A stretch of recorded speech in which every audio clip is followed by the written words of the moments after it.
चाणक्य कहते हैं कि उत्तम कार्य करते हुए एक पल का जीवन भी श्रेष्ठ है, परंतु दोनों लोकों में दुष्कर्म करते हुए हजारों साल का जीना भी श्रेष्ठ नहीं है। आगे समझाते हैं कि बीते हुए का शोक नहीं करना चाहिए और भविष्य में जो कुछ होने वाला है उसकी कभी चिंता नहीं करना चाहिए। आए हुए समय को देखकर ही विद्वान लोग किसी भी कार्य में लगते हैं। इस प्रकार बुद्धिमान व्यक्ति वही है जो वर्तमान के संबंध में ही सोच विचार कर कार्य करते हैं, अर्थात जो वर्तमान में जीते हैं, भूत और भविष्य की चिंता नहीं करते हैं। उत्तम स्वभाव से ही देवता, सज्जन और पिता संतुष्ट होते हैं। बंधु बांधव खान पान से और श्रेष्ठ वार्तालाप से पंडित अर्थात विद्वान प्रसन्न होते हैं। मनुष्य को अपने मृदुल स्वभाव को बनाए रखना चाहिए। आचार्य चाणक्य ने प्रस्तुत श्लोक में समझाया है कि जो व्यक्ति जैसे प्रसन्न हो उसे वैसे ही प्रसन्न करना चाहिए। आगे कहते हैं कि बड़ों के स्वभाव विचित्र होते हैं, वे लक्ष्मी की तृष्णा के समान समझते हैं और उनके प्राप्त होने पर उनके भार से और भी अधिक नम्र हो जाते हैं। भाव यह है कि जो महान है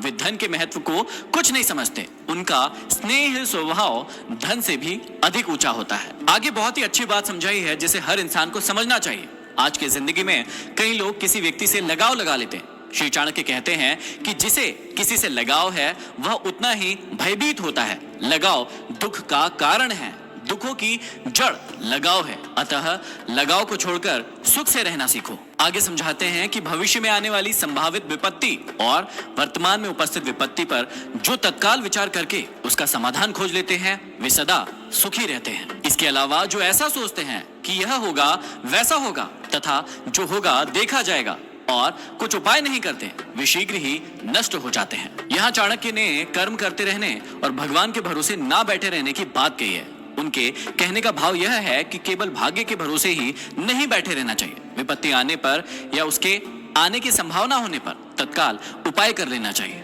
जो व्यक्ति विपत्ति को भगवान की ओर से रचा गया भाग्य कहकर उसे समाप्त करने का उपाय नहीं करते वे नष्ट हो जाते हैं। आगे कहते हैं कि जैसे राजा होता है उसकी प्रजा भी वैसी ही होती है। धर्मात्मा राजा के राज्य की प्रजा धर्मात्मी, पापी के राज्य की पापी और मध्यम वर्गीय राजा के राज्य की प्रजा मध्यम अर्थात राजा का अनुसरण करने वाली होती है। आगे समझाते हैं कि धर्म से विमुख व्यक्ति जीवित भी मृतक के समान होता है, परंतु धर्म के आचरण करने वाले व्यक्ति चिरंजीवी होते हैं। धर्म, अर्थ, काम और मोक्ष इन चारों का संबंध इस लोक और परलोक दोनों से है। मनुष्य को अपना जीवन सार्थक करने के लिए इनमें से किसी एक को अवश्य ही पाना चाहिए। आगे बहुत ही अच्छी बात समझाते हैं कि नीच मनुष्य दूसरों की यशस्वी अग्नि की तेजी से जलते रहते हैं और उस स्थान पर ना पहुंचने के कारण उनकी निंदा करते रहते हैं। दूसरों की निंदा सदैव दुष्ट व्यक्ति ही किया करते हैं। वे दूसरों के यश को देखकर सदैव ईर्ष्या में जलते रहते हैं। आगे समझाते हैं कि मन को विषयहीन अर्थात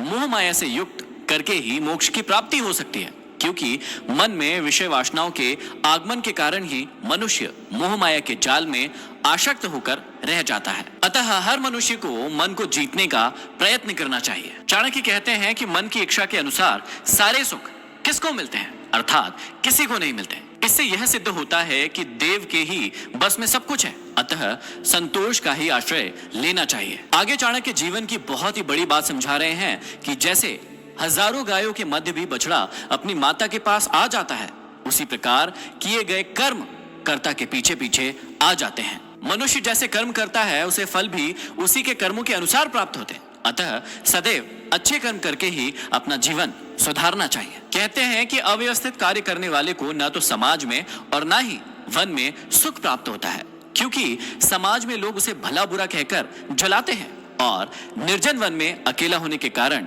वह दुखी होता है। भाव यह है कि ऐसे व्यक्ति को ना तो घर में सुख मिलता है और ना ही संन्यास लेने पर सुख प्राप्त होता है। समझाते हैं कि जिस प्रकार फावड़े अथवा कुदाल से खोदकर व्यक्ति धरती के नीचे से जल प्राप्त कर लेता है, उसी प्रकार एक शिष्य गुरु की मन से सेवा करके ही विद्या प्राप्त कर लेता है। फल कर्म के अधीन है, बुद्धि कर्म के अनुसार होती है।